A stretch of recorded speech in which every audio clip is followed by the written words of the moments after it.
Bill Maher is taking aim at the growing controversy surrounding President Donald Trump's America 250 celebrations. And this time, it's not Trump he's criticizing. The HBO host is calling out the musicians who backed out of the Trump-linked concert series, arguing that their decision may have hurt Democrats more than it hurt Trump. The controversy erupted after several performers, including Martina McBride, Bret Michaels, the Commodores, Morris Day, C+C Music Factory, and Young MC, withdrew from the Great American State Fair festivities in Washington, D.C. Many of the artists claimed they had been misled about the nature of the event and chose to pull out once they learned more about its connection to the America 250 celebrations. But during an episode of HBO's Real Time, Maher said the mass exodus sends the wrong message. They all pulled out, Maher said. This is a question about what looks best for the Democrats, because I don't think that looks good. Maher argued that by abandoning an event celebrating America's 250th birthday, critics risk reinforcing accusations that they care more about opposing Trump than celebrating the country itself. It looks like you are just what people say about you. You don't really love America, Maher said. It looks like you think Trump is more important than the country itself. According to Maher, the artists may have unintentionally handed the event over to Trump's supporters. Now it's just a big MAGA rally, this whole thing, he said. Now it's Trump and Lee Greenwood. Then he posed a question to viewers. Wouldn't it have been better to play this gig? Can't we all just celebrate America itself and leave Trump out of it?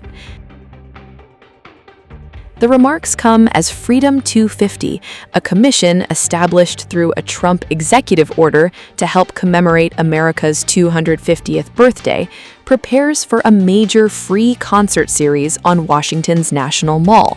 The event is scheduled to run from June 25th through July 10th, and originally announced performers including Vanilla Ice, Flo Rida, and Fob Morvan of Manili Vanilli.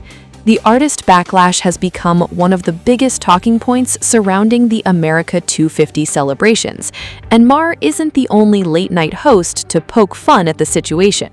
Earlier, Jimmy Kimmel also mocked the growing turmoil surrounding Trump's Freedom 250 Great American State Fair as reports emerged that multiple performers were abandoning the event.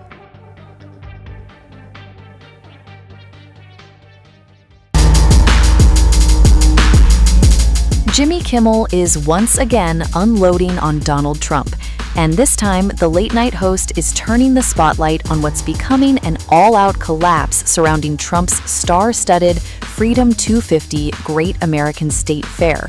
What was supposed to be a patriotic mega event tied to America's 250th anniversary celebration is now turning into another full-blown entertainment headache, with performers dropping out one after another, and Kimmel absolutely loving every second of it.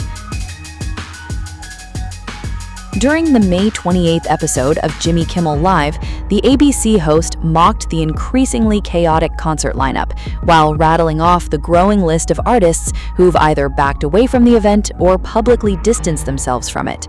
And according to Kimmel, the situation is spiraling fast. Trump had reportedly been lining up entertainment for the July 4th celebration in Washington, D.C., but Kimmel joked the roster was already falling apart before the first stage light even switched on. The listed performers include Milli Vanilli, one of whom is dead, Kimmel cracked. Then came another jab. CNC Music Factory, another of whom is dead. And it didn't stop there.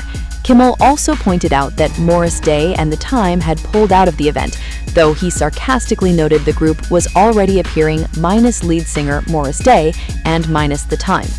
The comedian then piled on by mocking the reported withdrawal of rapper Young MC before taking aim at the Commodores lineup attached to the event. According to Kimmel, the group attached to the fair was already missing both the original singer and newer replacement singers, who reportedly backed out as well. By that point, Kimmel summed up the whole situation in two simple words: a mess. At the time of the broadcast, Rock star Bret Michaels, rapper Flo Rida, and Vanilla Ice were still reportedly attached to the event, but even Kimmel seemed skeptical they'd stay. "I'll check back tomorrow," he joked. And almost immediately, another domino fell. Bret Michaels has since officially withdrawn from the festival. In a statement posted to Instagram, the rocker explained that he originally agreed to participate because he believed the event was meant to honor veterans, military personnel, teachers, first responders, and everyday Americans. But according to Michaels, the atmosphere around the event quickly shifted. He wrote, "It evolved into something much more divisive than what I agreed to be a part of." That statement only intensified online speculation surrounding the increasingly controversial fair, and Michaels wasn't alone. Country music star Martina McBride also announced she would no longer perform at the event. Posting a lengthy statement on X, McBride said she had originally been assured the fair would remain nonpartisan and focused on celebrating all 50 states. She wrote, "I thought this was a great way to celebrate the states and also bring people together in the only way music can. Sounds fun, right? Wholesome even." But according to McBride, things changed behind the scenes. She wrote, "Yesterday things started changing, and what we were told is in fact not what is happening." The singer said she became concerned that fans might interpret her participation as abandoning the values reflected in her music and public image. She wrote, "It greatly upsets me that any fan who has been moved by my music may now feel like I'm abandoning the meaning behind those songs." The growing list of withdrawals has now transformed what was supposed to be a celebratory, patriotic showcase into another politically charged controversy orbiting Donald Trump. And naturally, Jimmy Kimmel jumped directly into the middle of it. The late-night host has spent months aggressively mocking Trump over everything from campaign rallies to legal troubles, and most recently, the president's repeated claims of having perfect health after his latest medical and dental evaluations at Walter Reed National Medical Military Center.